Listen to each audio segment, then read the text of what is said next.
So hey guys, and welcome to another video. This is a layout update for November of 2016, and as you can see there have been a lot of changes since the last update, so let's get started. So as you can clearly tell, the main difference between this update and the last update is that my layout finally got moved into the train room. So if you can remember from a couple of months ago, it used to be over there.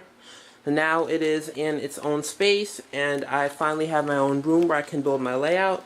The shelves are going to get cleared off so I can store all my trains. So you can see I kind of started storing my American stock over here.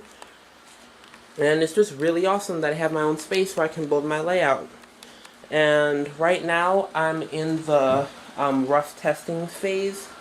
If you can remember from the last update, I was testing the curve radii with the Bachmann 22-inch radius Easy Track, which will simulate the fourth radius curves I'm using, and then the third radius Hornby curves, which are going to be used on the final layout.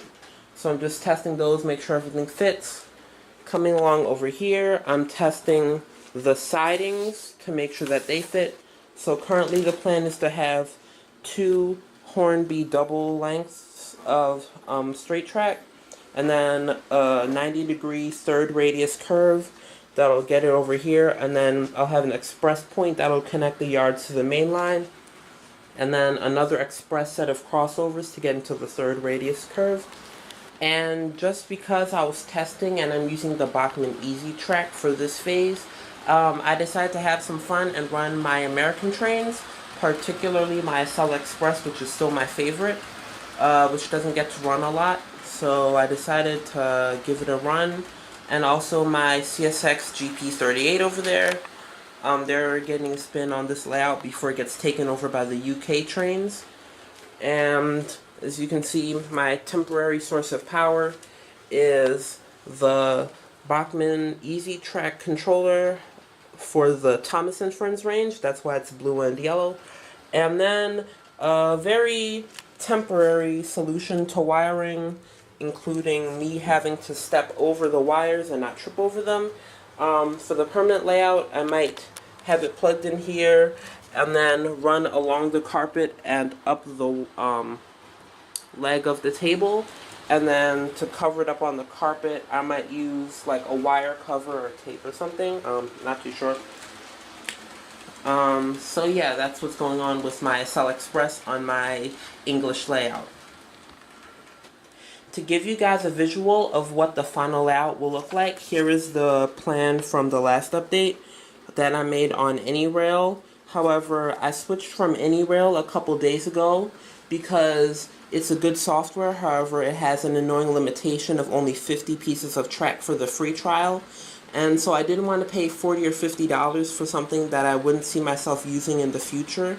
So I decided to switch to SCARM, S-C-A-R-M, which is a really, really good software. I recommend it. It's free, and I'll show you it on my laptop in a second. So this is SCARM. The interface doesn't look as good as AnyRail, but it's still very effective.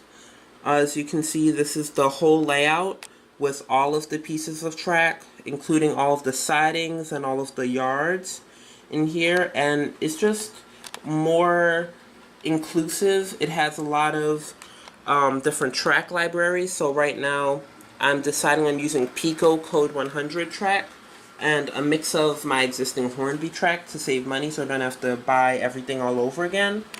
And so yeah, this is a really good software and I recommend it. And another really cool thing about SCARM, SCARM stands for Simple Computer Aided Railway Modeler. Really cool thing is that you can view your layout in 3D by clicking this. So now you have a simulation of what your layout will look like on your baseboard. You can turn it and you can look at it at different angles and stuff, and it's just really, really cool. Way better than AnyRail in my opinion. Way more versatile. So yeah, just a little update of the new software I've been using, and I really recommend it, and I hope you use it for your own layouts. So when you're done designing your layout, it'll tell you all of the parts that you need to buy to make it. So here I printed mine out. And as you can see, it lists all of the different tracks with all of the different numbers. You can go to your hobby shop or Hatton's or whatever and buy it. And it's just really helpful because if you're a beginner like me, you don't really know where to start, this will really give you a really good foundation. As you can see, I already checked off the things that I do have in my existing Hornby track. So yeah, I'm going to experiment and use some curved points and some fourth radius and some express points, and I'm really excited for this layout and its progress. So stay tuned, because in the coming months I'll be getting the track and I'll be ballasting, and you guys will see me build my dream layout. This was really going to be just a little quick update to show you guys the progress that's going on my layout. I might start doing these either every month or every 2 months, depending on how much progress I make. Something I want to show you guys before I go is my new Class 66 by Bachmann, which is very, very stunning. If you can just focus on that, it is so detailed. And I got it from Hatton's at an incredible bargain. It was only 80 something pounds, mainly because it is pre-owned, believe it or not. The only defect is on the backside, where it has the scratched glass on the windshield and a missing buffer. However, this is the part that connects to the container cars, which I also bought for it, so you don't see the missing buffer. And this engine has cab lights and LED headlights, and you can switch between day and night modes, and it's just a really, really phenomenal model. I highly recommend Bachmann Class 66s. They make the best. At the end of this video, I'll attach a couple of shots of this engine running, and yeah. So that's pretty much it, guys, for this layout update.